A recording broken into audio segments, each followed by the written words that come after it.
বিরতির পর আবারও দেখবো ২৬-এর ব্যাটেলের অন্যান্য কিছু খবর। আর এবার নজর রাখবো জোড়াসাঁকো বিধানসভা কেন্দ্রের দিকে। আগে ব্যবহার করুন, তারপর বিশ্বাস করুন, এই স্লোগান তুলেই বাড়ি বাড়ি ঘুরে প্রচার সারলেন বিজেপি প্রার্থী বিজয় ওঝা। অন্যান্য প্রার্থীদের মতনই তিনিও নিজের জয়ের ব্যাপারে ১০০% নিশ্চিত। প্রচার শেষে তার সঙ্গে কথা বলেছিলেন আমাদের প্রতিনিধি বিশ্বজিৎ হালদার। তিনি ঠিক কি বলেছিলেন শুনবো।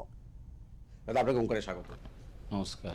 প্রচার করছেন, মানুষের বাড়ি যাচ্ছেন, ছবিটা না, মানুষের যা উল্লাস, মানুষ যেরকম দু হাত তুলে আশীর্বাদ দিচ্ছেন, মানুষ দেখছে যে ২৯ তারিখ খুব তাড়াতাড়ি আসুক, আমরা ভোট দিয়ে টিএমসি সরকারের বিসর্জন করি, আর ৪ তারিখ ডবল ইঞ্জিন সরকার আনে। এই যে করার সুযোগটা মানুষ খুব তাড়াতাড়ি দিতে আগ্রহী। আর মানুষ যেরকম সাড়া দিচ্ছে, মানুষ এই সরকারকে উচ্ছেদ করবে। একটা প্রশ্ন তো সত্যি আছে, আপনি দীর্ঘদিন ধরে এখানকার কাউন্সিলর, মানে কলকাতায় মাত্র 2টো কাউন্সিলর বিজেপি, তার মধ্যে 3টে, তার মধ্যে আপনি একজন। সেখান থেকে বিধানসভায় লড়াই কঠিন হবে? লড়াই কোনো কঠিন নেই। আমরা জনপ্রতিনিধি, আমিও তো দীর্ঘদিনের জনপ্রতিনিধি। লড়াই ইলেকশনে সবসময় হয়। হ্যাঁ, পার্টি আমার উপরে ভরসা দিয়েছে, জোড়াসাঁকো সিটের মতন একটা সিটের মধ্যে আমাকে প্রার্থী করেছে। আমার পাবলিকের মধ্যে আমি যাচ্ছি, সাড়া পাচ্ছি। যে পশ্চিমবাংলার পরিস্থিতি, দশা দিশা, যে অভয়া থেকে নিয়ে, চাকরি চুরি থেকে নিয়ে, কয়লা চুরি থেকে নিয়ে, বালি চুরি থেকে নিয়ে, রেশন চুরি থেকে নিয়ে, সব জায়গা যেরম এই সরকারের কীর্তি হয়েছে, এই কীর্তি থেকে নিজাত পাওয়ার জন্য মানুষ এইবার ডবল ইঞ্জিনের সরকার আনবে। বেশ, আপনার এখানে তৃণমূল কংগ্রেস প্রার্থী, তিনিও বিজয় উপাধ্যায়। বিজয়, আপনার মূল প্রতিপক্ষ কে এখানে, মানে তৃণমূল কংগ্রেস নাকি বামেদের যে প্রার্থী? দেখুন, প্রার্থীর নাম ধরে যে যদি বলেন, সবাই বলেন বিজয়ের সঙ্গে বিজয় লড়াই। ব্যালট পেপারে 5টা বিজয় আছে, ওতে কি আসা যাওয়ার? এইখানে আছে যে পশ্চিমবাংলার গৌরব আবার ফিরিয়ে আনা। যে 50 বছর ধরে পশ্চিমবঙ্গ বিকাশ উন্নয়নের পিছিয়ে যাচ্ছে, ওকে আবার ওই কীর্তিতে আনা। এবং যে দেখুন, সারা ভারতবর্ষ থেকে কেউ পড়তো বা না পড়তো, একটাই স্বপ্ন থাকতো, আমি কলকাতা যাই, রোজি রোজগার করি। আজকে আমাদের ছেলে মেয়েরা বাইরে যাচ্ছে। ঠিক উনি শিক্ষা আমাদের ছেলে মেয়েরা নিয়ে প্রথম ভাববে যে আমি ব্যাঙ্গালোর যাই, কি গুজরাট যাই, কি রাজস্থান যাই। এমনি কি এখন ভুবনেশ্বর, উড়িষ্যা যাই, এইটা মনের স্বপ্ন থাকে।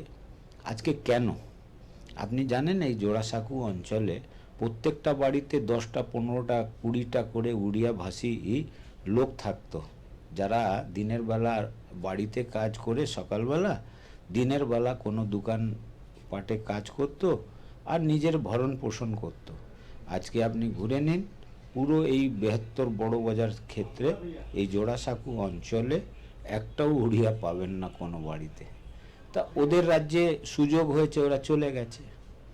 আমাদের রাজ্যেও তো সুযোগ আছে, আমরা 1 নম্বর ছিলাম। বাংলার জন্য এটা ছিল যে বাংলা আজকে যে জিনিসটা ভাববে, সারা ভারতবর্ষ ওকে 15 দিন পরে ভাববে, 2 দিন পরে ভাববে, 10 দিন পরে ভাববে। আজকে আমরা কোন জায়গায়? 35 বছর যে বাম শাসন, ওর মুক্তির জন্যই তো পরিবর্তন হয়েছে। তা ওই পরিবর্তনটা ঠিক হয়েছে কি? মানুষ এখন এটাই। তা 35 আর 15, 50 বছর, মানে 5 দশক যাকে বলে, হাফ শতাব্দী যাকে বলে। তা ওই রাজ্যের অবস্থা কি আছে, এটাই মানুষ বুঝেছে এইবার এই জন্যে 4 তারিখে ডবল ইঞ্জিন সরকার আসবে। আবার পশ্চিমবাংলার ওই গৌরবকে আবার নির্মাণ করার জন্যে ভারতীয় জনতা পার্টির সরকার আসছে, এই মানুষ সাড়া দিচ্ছে। না, আমি বলছি আপনার যে এখানে, আপনার মানে কাকে মূল প্রতিপক্ষ মনে হচ্ছে, তৃণমূল কংগ্রেস না সিপিএম? দেখুন, সিপিএম, কংগ্রেস আর তৃণমূল আমরা তো দেখেছি ওনার তো একটা জোট আছে, ইন্ডি চোট, পিন্ডি চোট কি বলে ওকে, তো জোট আছে। তো জোটের মধ্যে আমরা আলাদা আলাদা কি দেখবো? ওরা একদিকে আছে, ভারতীয় জনতা পার্টি এনডিএ একদিকে আছে, দুজনের মধ্যে লড়াই আছে, জিতবে যে ডবল ইঞ্জিন সরকার গড়বে এনডিএ বিজেপি। আচ্ছা, আমি দেখেছি অর্জুন সিংয়ের সাথে কালকে আমার কথা হচ্ছিল, আমি গিয়েছিলাম ওখানে নিতে। উনি সবসময় সাদা ঘড়ি, সাদা জামা, সাদা প্যান্ট পরে, বিজয় ওঝা সাদা ঘড়ি, সাদা জামা, কি ব্যাপার? ব্যাপার কিছু না, ওনারও একটু সাদা আমার ভালো লাগে, সবার এক একটা চয়েস থাকে। আমার একটু এই সাদা পরাটা অভ্যাস আছে আগে থেকেই। এটা না যে আজকে আমি ইলেকশনে দাঁড়িয়েছি আর আমাকে টিকিট, আপনারা আমার কর্পোরেশন নির্বাচনে প্রথম থেকেই কভার করছেন, সাদাই ছিল, আজকেও সাদা আছে, কালকেও সাদা থাকবে। সাদা থাকলে একটু মনটা খুব শান্ত থাকে, ওই জন্য পড়ি। আচ্ছা, বলছি আপনার মন শান্ত থাকবে, সাদা পড়েছেন, কিন্তু ভোটে জেতার পর এমএলএ হয়ে আপনার বান্ধবীর খাটের তলাতে কত টাকা পাবো?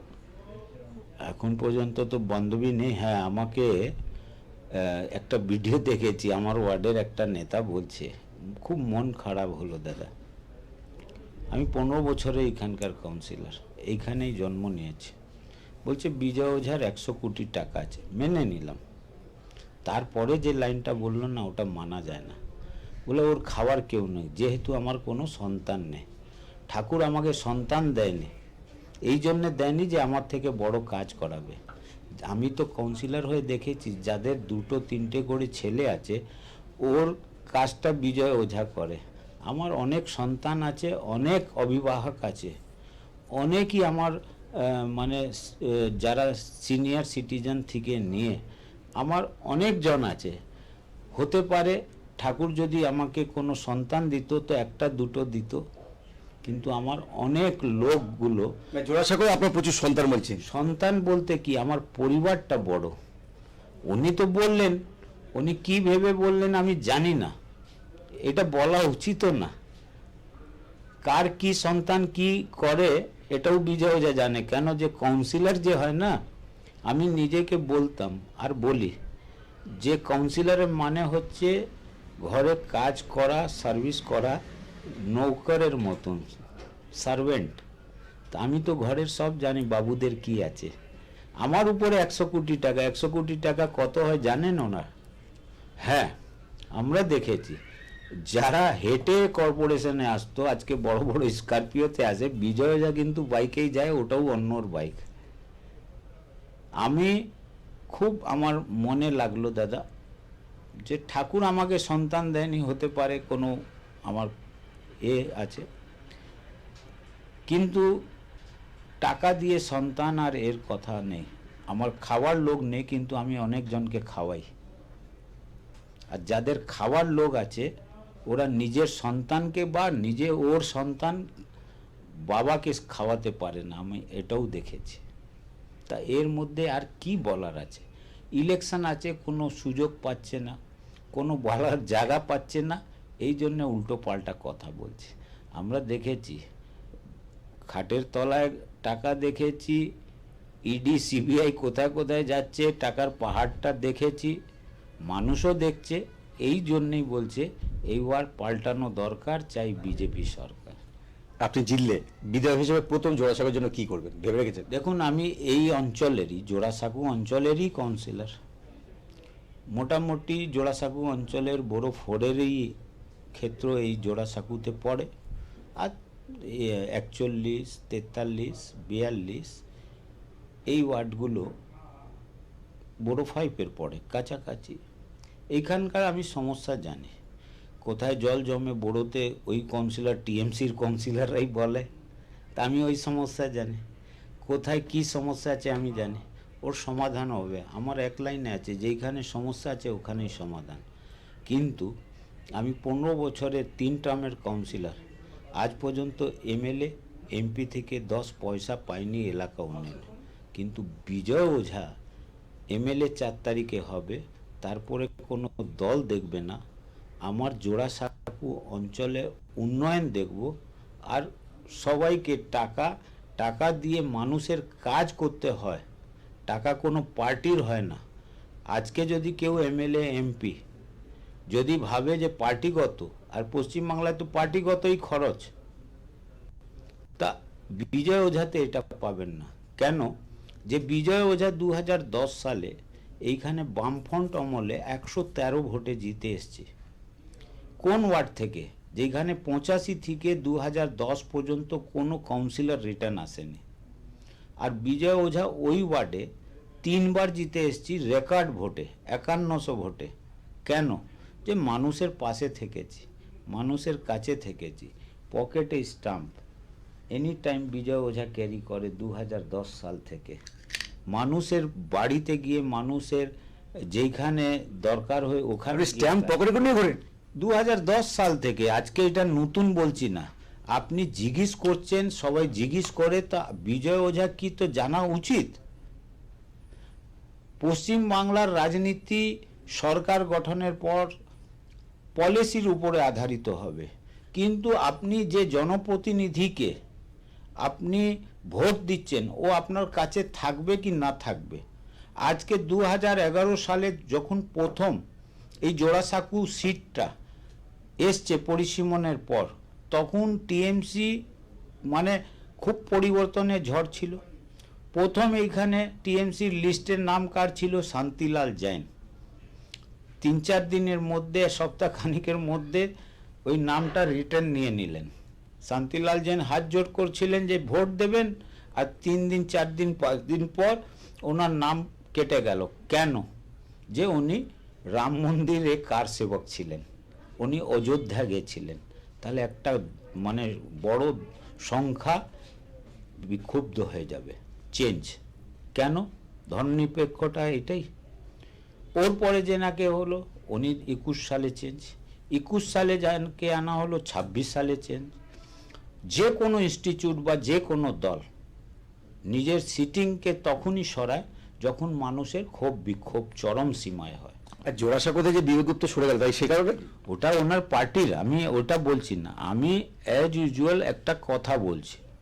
যদি বিজয় ওঝাকে বিজেপি পার্টি সিটিং থেকে সরাচ্ছে, এর মানে হচ্ছে যে মানুষের ক্ষোভ আছে। না হলে কেন সরায়? আমাদের মীনা দেবী পুরোহিত 6 বারের, সুনিতা ঝবর 5 বারের, ডবল হ্যাট্রিক, সিঙ্গল হ্যাট্রিক, যে দলই হোক না কেন। আমি তো একটা কথা এইটা বলছি যে যা দেখা যায়, বা যে কোনো ইনস্টিটিউট বা যে কোনো রাজনৈতিক দল বারবার মুখ বদল করা হয়েছে।